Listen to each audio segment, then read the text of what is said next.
औज़ुबिल्लाहि मिनश्शैतानिर्रजीम बिस्मिल्लाहिर्रहमानिर्रहीम वबिही नस्तईन इन्नहु खैरुन नासिरिन व मुईन सल्लल्लाहु अला मुहम्मदिन व आलिहि त्ताहिरीन अल्लाहुम्मा सल्लि अला मुहम्मदिन व आलि मुहम्मद व अज्जिल फरजहु। नाज़रीन गिरामी अस्सलामु अलैकुम।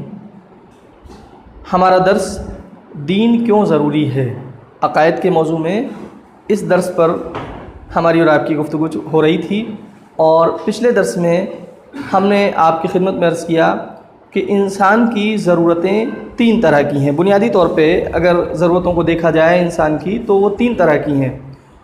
और भी कोई तकसीम हो सकती है और भी कोई डिवीज़न हो सकता है ह्यूमन नीड्स का किसी और एंगल से, लेकिन हमने एक एंगल से इंसान की नीड्स को तीन हिस्सों में डिवाइड किया है। वो तीन ज़रूरतें तीन तरह की क्या हैं, कल अर्ज़ किया गया था या इससे पहले जो आपने वीडियो देखा होगा उसमें अर्ज़ किया गया था आपकी खिदमत में। एक है ज़ाती ज़रूरतें, यानी हमारी कुछ ज़ाती ज़रूरतें हैं, ये एक किस्म है।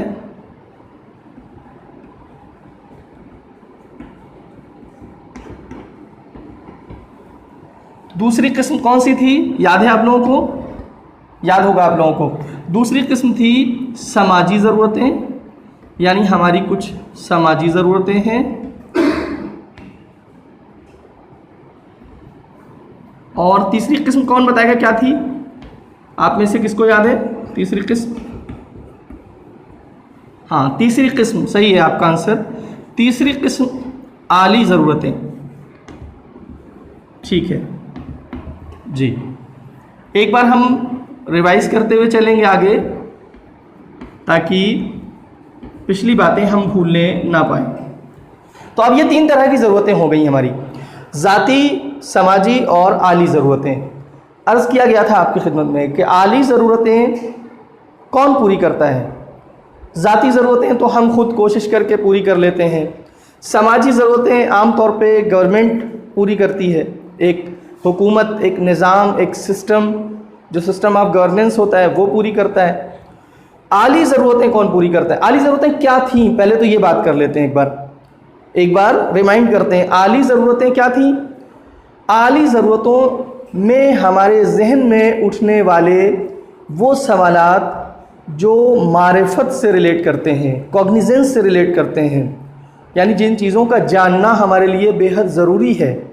हमारे जहन में कुछ बुनियादी सवालात हैं और वो बुनियादी सवालात कुछ इस तरह से हैं कि हम कहाँ से आए हैं, हमें कहाँ जाना है, यानी हमारा ओरिजिन क्या है, हमारा डेस्टिनेशन क्या है और अभी हम कहाँ पर स्टैंड करते हैं। Where do we stand now, अभी कहाँ पर हम खड़े हैं। और जहाँ पर अभी हम एग्जिस्ट करते हैं और खड़े और स्टैंड करते हैं, what are our duties in this world, हमारी वो ड्यूटीज़ और जिम्मेदारियाँ क्या हैं इस दुनिया में, ये कैसे तय होगा और इसके सही आंसर्स कौन देगा, इसके सेटिस्फैक्ट्री जवाब कहाँ से मिलेंगे, कौन प्रोवाइड करेगा। ये हमारी वो आली ज़रूरतें हैं जो इन दोनों ज़रूरतों से ऊपर हैं। ज़ाती ज़रूरतें अहम हैं। ज़ाती ज़रूरतों में हमारा खाना पीना, उठना बैठना, सोना जागना, पढ़ना लिखना, मकान की ज़रूरत, कपड़ों की ज़रूरत, ये सारी ज़ाती ज़रूरतें हैं। एक हमारे लिए शरीक हयात और लाइफ पार्टनर की ज़रूरत, ये सब भी ज़ाती ज़रूरतें हैं। समाजी ज़रूरतें भी गवर्नमेंट पूरी कर देगी, ट्रैफिक रूल्स बना देगी, दूसरे रूल्स बना देगी, लेकिन आली ज़रूरतें कौन पूरी करेगा? अर्ज़ किया था आपकी खिदमत में कि आली ज़रूरतें सिर्फ़ और सिर्फ दीन पूरी करता है। दीन है जो हमारी ये हाई नीड्स को फुलफ़िल करता है और हमारे इन आंसर्स का, यानी हमारे इन क्वेश्चंस का सेटिस्फैक्ट्री आंसर प्रोवाइड करता है, वो दीन है। अब आते हैं, थोड़ा सा आगे बढ़ते हैं। ये एक तरह का रिवीजन था जो हमने कल बातें पढ़ी थी। अब थोड़ा आगे बढ़ते हुए मैं इसको यहाँ पे रेस कर दूँगा, आपने ये पहले लिख लिया होगा। सवाल हमारे सामने ये है कि हमें इस दुनिया में एक ज़िंदगी गुजारना है, हमें इस दुनिया में ज़िंदगी गुजारना है, सभी ज़िंदगी गुजारते हैं। हम एज अ ह्यूमन बीइंग, इंसान के तौर पे अगर इस दुनिया में ज़िंदगी गुजारना चाहते हैं तो क्या हमारी ज़िंदगी में कुछ रूल्स होने चाहिए, कुछ रेगुलेशंस होने चाहिए, या हमारी ज़िंदगी जानवरों की तरह आज़ाद होना चाहिए? हमारे पास कोई वे ऑफ लाइफ होना चाहिए, कोई लाइफ स्टाइल हमारे लिए डिसाइडेड होना चाहिए, एक सर्टेन लाइफ स्टाइल होना चाहिए हमारे पास, एक वे ऑफ लाइफ होना चाहिए या नहीं, बल्कि जानवरों की तरह आज़ाद, जैसे चाहें वैसे जी रहे हैं, जैसे चाहें वैसे खा रहे हैं, जैसे चाहें वैसे घूम रहे हैं? क्या हमारी ऐसी ज़िंदगी होना चाहिए? तो नहीं, ऐसी ज़िंदगी किसी को भी पसंद नहीं होगी बाय नेचर। कोई भी इंसान ऐसी ज़िंदगी गुजारना पसंद नहीं करेगा।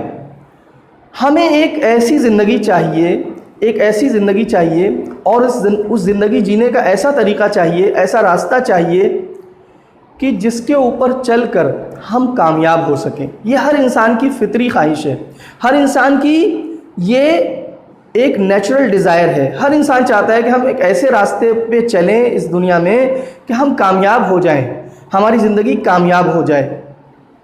अब सवाल ये पैदा होता है, ये रास्ता कौन बताएगा और कौन बनाएगा ये रास्ता, है ये सवाल है। ये रास्ता कौन बताएगा कि हम कैसे ज़िंदगी जिएं, और ये रास्ता हमारे लिए कौन बनाएगा, कौन तय करेगा कि हमारी ज़िंदगी कैसी होना चाहिए। 3 ऑप्शंस आपको मैं देता हूँ, आप सोचें और इसके ऊपर जब तक मैं बताऊँ आपको ये ऑप्शंस, आप गौर करें प्लीज़ कि वो 3 रास्ते हमारे पास हैं, 3 ऑप्शंस हो सकते हैं। इनमें से सबसे अच्छा ऑप्शन क्या है और सबसे बेहतर तरीक़ा क्या है? एक ये कि हम खुद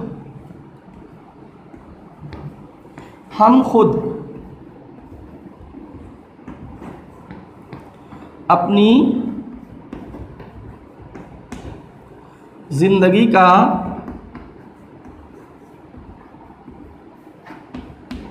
रास्ता तय करें।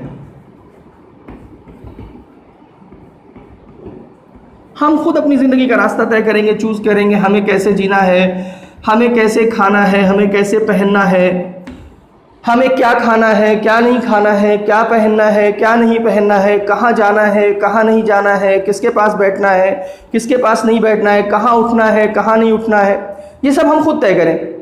एक ऑप्शन ये, अभी बात करेंगे डिटेल में। दूसरा ऑप्शन ये हो सकता है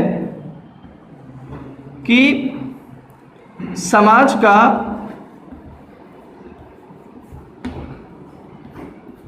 एक ग्रुप, हमारी जैसे लोगों का एक ग्रुप हो समाज के अंदर, हाँ, अ ग्रुप ऑफ पीपल, समाज में कुछ लोगों का एक ग्रुप, वो डिसाइड करे हमारा वे ऑफ लाइफ, वो डिसाइड करे हमारी लाइफ स्टाइल कि हमें कैसे जीना है, क्या करना है, ज़िंदगी कैसे गुजारना है। समाज का एक ग्रुप ज़िंदगी का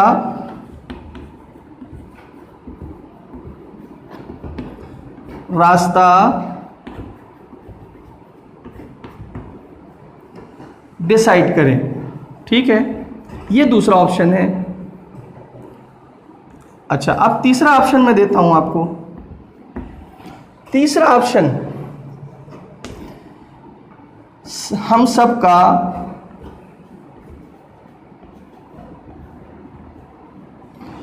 सबका पैदा करने वाला, यानी क्रिएटर, हम सबका पैदा करने वाला, यानी हमारा जो क्रिएटर है, ठीक है, वो डिसाइड करे, हम सबका पैदा करने वाला हमारी जिंदगी का रास्ता डिसाइड करे। इसको आप लोग आगे लिख सकते हैं, मैं यहाँ पे अगली लाइन को छोड़ रहा हूँ, इसके आगे आप लोग लिख सकते हैं खुद से, डॉट डॉट डॉट, ठीक है, हमारी ज़िंदगी का रास्ता तय करें। अब मैं आपसे सवाल करता हूँ कि ये 3 ऑप्शंस हमारे सामने, क्या हम खुद अपनी ज़िंदगी का रास्ता तय कर लें? क्या ज़रूरत है? वी वॉन्ट फ्रीडम, हम आज़ाद रहना चाहते हैं, हम किसी की बाउंडेशन नहीं बर्दाश्त करना चाहते, हम किसी की तरफ से क्यों बाउंडेशन को एक्सेप्ट करें, हम अपना रास्ता खुद तय करेंगे। आप मुझे बताएं सोचकर, क्या ये सही है? क्या ये मुनासिब है कि हम अपनी ज़िंदगी का रास्ता खुद चूज़ करें और ख़ुद तय करें? अगर आपका आंसर नो है तो बिल्कुल सही है, अगर आप ये कहते हैं नहीं तो बिल्कुल सही है आप अपने जवाब में। और मैं भी आपसे यही कहूँगा कि नहीं, हम खुद अपना रास्ता तय ना करें। क्यों ना तय करें? अब आप मुझसे सवाल कर सकते हैं, क्यों ना तय करें? जी हाँ, उसके 2 रीज़न्स हैं। अब तवज्जो दीजिए आप, इस बात के ऊपर जो मैं अर्ज करने जा रहा हूं कि 2 रीजंस हैं जिसकी बेसिस पर हम अपना रास्ता खुद ना तय करें। पहली चीज है इल्म की कमी। पहला रीजन है इल्म की कमी, लैक ऑफ नॉलेज। हम अपने बारे में खुद कितना जानते हैं, सवाल है ना। हम अपने बारे में खुद कितना जानते हैं, आप अपने आप को कितना पहचानते हैं। हकीकत यह कि इंसान अभी खुद को नहीं पहचान सका है पूरी तरह से। एक किताब लिखी है किसी वेस्टर्न राइटर ने, जिसका उसने टाइटल ही रखा है इंसान मौजूद नाशनाख्ता, यानी इंसान एक ऐसी मखलूक जिसे अभी पहचाना नहीं गया है। इंसान खुद को अभी पूरी तरह से नहीं पहचान सका है, बावजूद इसके कि इंसान ने बहुत सारी चीज़ों को एक्सप्लोर किया है, इस दुनिया में डिस्कवर किया है। इससे कोई इनकार नहीं है, साइंस ने बहुत सारी चीज़ों को डिस्कवर किया, एक्सप्लोर किया है। ऑल्दो अभी भी हम अपने आप को पूरी तरह से नहीं पहचान सके। हम पूरी तरह से अपने आप को नहीं जानते, अपने आप को नहीं समझते, नहीं पहचानते कि हम क्या हैं, हमारी ज़रूरतें क्या हैं, हमारा ओरिजिन क्या है, हमारा डेस्टिनेशन क्या है। जो डेस्टिनेशन है वहाँ पर हमें किन चीज़ों की ज़रूरत होगी। अभी बहुत सारे ऐसे सवाल हैं हमारे सामने जो अनआंसर्ड हैं, हमारे पास उनका सही जवाब नहीं है। तो एक रीज़न है इल्म की कमी, है ना। हम सब के पास भी है लिमिटेड नॉलेज। आपको मैं बता दूं कि दुनिया ने इतनी तरक्की की है, साइंस ने तरक्की की है, बात बिल्कुल दुरुस्त है, अपनी जगह सही है। लेकिन जितना जितना इंसान तरक्की करता जा रहा है और नॉलेज हासिल करता जा रहा है, उसे अपनी कम इल्मी का इल्म होता जा रहा है। उसे ये पता चलता जा रहा है कि मेरे पास जो है वो बहुत कम है, उसके मुकाबले में जो नहीं है उसके कंपैरिजन में, है ना, एज़ कंपेयर टू जो मुझे नहीं मालूम है, वी डोंट नो, जो मैं जानता हूँ बहुत कम है। ऐसा है जैसे कि एक समंदर के मुकाबले में एक कतरा, अ ड्रॉप ऑफ वाटर, वो हमारे पास है। तो एक रीज़न है इल्म की कमी। दूसरा रीज़न क्या है मेरे दोस्तों? दूसरा रीज़न है सेल्फिशनेस। सेल्फिशनेस या कह सकते हैं डिज़ायर्स।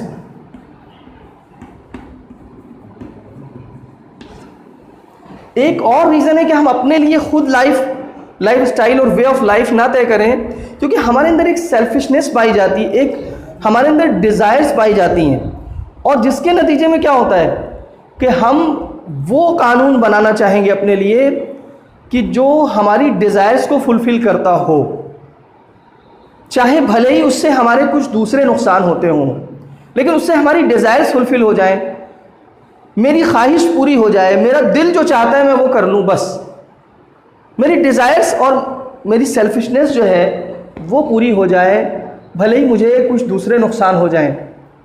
हकीकत तो ये कि बाज़ लोग अब भी ये नहीं समझ सके हैं कि हम सिर्फ एक जिस्म है हमारे पास, या नहीं, जिस्म के अलावा हमारे पास एक सोल भी है, एक रूह भी है। और बहुत सारे लोग ऐसे भी हैं जो सिर्फ अपने जिस्म की ज़रूरतों पर तवज्जो दे रहे हैं, रूह से बिल्कुल गाफिल हैं कि रूह को क्या ज़रूरत है, रूह को क्या चाहिए, रूह की नीड क्या है, उसकी ग़ज़ा क्या है। तो एक जो डिज़ायर्स हमारे पास हैं, ये भी हमें बहुत सी जगहों पर सही रास्ता चूज़ करने से रोक देती हैं, सही रास्ता अपनाने से रोक देती हैं। तो अब यहाँ पे देखिए 2 रीज़न्स हो गए, एक इल्म की कमी और एक हमारे पास सेल्फिशनेस या डिज़ायर्स, कि जो आड़े आ जाती हैं कि हम एक अच्छा कानून अपने लिए नहीं बना सकते। ठीक है, अच्छा, अब आ जाए दूसरे ऑप्शन पे। आप ये मुझसे कह सकते हैं कि चलिए ठीक है, हम अकेले हैं और हमारे पास इल्म की कमी है, हमारे पास इल्म कम है, हमारे पास अक्ल कम है, मिसाल के तौर पे हमारे पास डिज़ायर्स हैं। चलिए ऐसा करते हैं कि लोगों का एक गिरोह बनाते हैं, है ना, एक कमेटी बना लेते हैं, सपोज कर लीजिए अ ग्रुप ऑफ पीपल, वो मिल करके हमारे लिए वे ऑफ लाइफ डिसाइड कर दें, हमारी ज़िंदगी जीने का तरीक़ा वो हमें बता दें कि हमें कैसे ज़िंदगी गुजारना है, कैसे ज़िंदगी बसर करना है। अब यहाँ पे आप ये कह सकते हैं कि ये रास्ता तो बेहतर हो गया। ठीक है, आपने पहले वाले ऑप्शन के ऊपर 2 ऑब्जेक्शन कर दिए और उसमें आपने 2 रीज़न्स बता दिए कि वो रास्ता सेफ नहीं है, वो ऑप्शन ठीक नहीं है ना, हमें वो ऑप्शन छोड़ देना चाहिए। तो ये वाले ऑप्शन लेने में क्या प्रॉब्लम है? सेकंड ऑप्शन, हाँ इसमें क्या प्रॉब्लम है? तवज्जो कीजिए। ठीक है, चंद लोग मिल करके, ये बात सही है कि चंद अक्लें जब मिल जाती हैं, जैसे कहा जाता है ना कि चंद लोगों की अक्ल मिल जाए तो फैसले काफ़ी हद तक इत्मीनान बख्श हो जाते हैं, सेटिस्फैक्ट्री डिसीजंस हो जाते हैं, इत्मीनान उस पर ज़्यादा होता है कि उनके डिसीजन सही होंगे। लेकिन फिर भी कोई एश्योर नहीं कर सकता कि वो 100% करेक्ट होंगे, फिर वहाँ भी गलती का इम्कान पाया जाता है। ठीक है, एक आदमी के पास इल्म की कमी है, 2, 4, 6, 8, 10, 100 लोगों के बाद वो कमी कम तो हो जाएगी, बहुत ध्यान दीजिएगा मेरी इस बात के ऊपर, वो कमी कम हो जाएगी, लेकिन कमी बिल्कुल ख़त्म नहीं होगी। 100 लोगों का ग्रुप भी होगा तब भी ऐसा नहीं है कि वो परफेक्ट नॉलेज तक पहुंच जाएगा जहां पर कोई कमी ना रहे, ऐसा नहीं है। अब भी बहुत सारे एस्पेक्ट्स जो होंगे वो उस ग्रुप ऑफ पीपल के सामने भी बहुत सारे एस्पेक्ट्स जो होंगे वो हिडन होंगे, उनको भी बहुत सारी चीज़ों की नॉलेज अभी नहीं होगी। तो वो लैक ऑफ नॉलेज जो मेरे पास थी वो वहां पर भी है। ये ठीक है कि हमारी निस्बत कम है, अगर प्रोपोर्शनेट देखेंगे तो हमें लगेगा कि हाँ वो उनके पास कम, इल्म की कमी कम है, इल्म की कमी कम ज़रूर है, लेकिन इल्म की कमी ख़त्म बिल्कुल नहीं होगी। अच्छा, दूसरी चीज़, आप ये कहते हैं डिज़ायर्स, हमारे पास चूँकि डिज़ायर्स हैं और उसकी वजह से बहुत पॉसिबल है कि हम अपने लिए जब वे ऑफ लाइफ डिसाइड करने चले तो उसमें हमारी डिज़ायर्स आड़े आ जाएं और हमारी अक्ल जो है वो हमारी डिज़ायर्स से मगलूब हो जाए, हमारे डिज़ायर्स हमारी अक्ल के ऊपर और हमारे इंटेलेक्ट के ऊपर हावी हो जाए, और उसके नतीजे में क्या हो कि हम अपने लिए सही रास्ता चूज़ ना कर सकें। ये डिज़ायर्स अगर हमारे पास हैं, एक सिंगल पर्सन के पास हैं, एक इंडिविजुअल के पास हैं, तो एक ग्रुप के पास भी तो यही डिज़ायर्स है, बल्कि वहाँ तो जब बहुत सारे डिज़ायर्स मिल जाएंगे, कलेक्टिव डिज़ायर्स हो जाएंगे, तो आप सोचें वहाँ पे मल्टीट्यूड ऑफ डिज़ायर्स होंगे, तो वहाँ तो और ज़्यादा ख़तरा बढ़ जाएगा। तो सवाल ये है कि हम अपनी फ्रीडम को गिव अप करके ऐसे लोगों के हाथ में हम क्यों दें अपना फ़ैसला, अपनी ज़िंदगी का फ़ैसला, अपने वे ऑफ लाइफ डिसाइड करने का फ़ैसला, कि उनके यहाँ भी हमारी ही तरह गलती का इम्कान है, वो भी मिस्टेक्स कर सकते हैं लैक ऑफ नॉलेज की वजह से, और उनके यहाँ भी डिज़ायर्स पाई जाती हैं, हमारी ही तरह डिज़ायर्स पाई जाती हैं, बल्कि उनके यहाँ तो वेरियस डिज़ायर्स हैं, डिफरेंट टाइप ऑफ डिज़ायर्स हैं, जिसकी वजह से बहुत पॉसिबल है कि उसमें से हर एक इंसान अपनी डिज़ायर को फुलफ़िल करना चाहता हो। तो हम अपनी फ्रीडम को उसके हाथ में क्यों दे दें? हम भी वो हैं कि हमने भी अपनी फिक्र में और अपने अमल में, अपने थॉट प्रोसेस में और अपने प्रैक्टिकल में कितनी बार कहा है, ऐ काश मैंने ऐसा न किया होता, ऐ काश मैंने ऐसा न सोचा होता। तो उसी तरह से वो जो लोगों का ग्रुप है वो भी यही कहता है बहुत जगहों पे कि ऐ काश हमने ऐसा ना किया होता, ऐ काश हमने ऐसा ना सोचा होता। आप देखें, मैं एक और एग्जांपल दूं आपको, गवर्नमेंट्स जो होती हैं उनमें पार्लियामेंट होती है, उसमें मेंबर्स ऑफ पार्लियामेंट होते हैं, कई सारे लोग होते हैं ना, पढ़े लिखे लोग होते हैं, स्कॉलर्स भी होते हैं, उसमें अच्छे लोग भी होते हैं, पॉलिटिशियंस होते हैं, एक्सपर्ट्स होते हैं, एक्सपीरियंस लोग होते हैं। लेकिन उसके बाद आप देखें, बैठ करके गौर व फिक्र करके एक रूल बनाते हैं पब्लिक वेलफेयर के लिए, कुछ दिनों के बाद खुद आकर के अपने रूल को ख़त्म कर देते हैं, नल एंड वॉइड कर देते हैं। कहते हैं क्यों? वैसे आप वो असल में उस वक्त हमने सोचा तो था, लेकिन कॉन्सिक्वेंसेस अच्छे नहीं हुए और अब हमने रियलाइज़ किया कि हम गलती पर थे। क्या मतलब हुआ इसका?